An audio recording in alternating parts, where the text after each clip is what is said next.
যেই বান্দা আজান শুনলে কানে আঙুল দেয় নামাজ পড়ে না, ওই বান্দা এখন তওবা করে এত সুন্দর হয়ে গেল, আজান দেওয়া মাত্র বান্দা মসজিদে হাজির। সকাল 10টার আগে যেই বান্দা ঘুম থেকে উঠে না, ওই বান্দা এখন ফজরের আজানের আগে মসজিদের বারান্দায় গিয়া তাসবিহটা। আল্লাহর গোলাম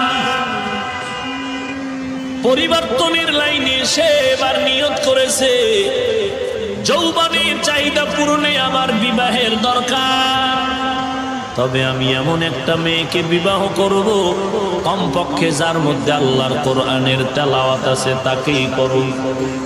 খুঁজে খুঁজে পাইল বহু দূর গরিবের সন্তান, আল্লাহর এক বান্দি কোরআনে হাফেজা, বিবাহের বন্ধনে আবদ্ধ হয়ে বউ নিয়া জঙ্গলার পার্শ্বে কুড়ে ঘর করে ওখানে বিবি নিয়া সময় কাটায়।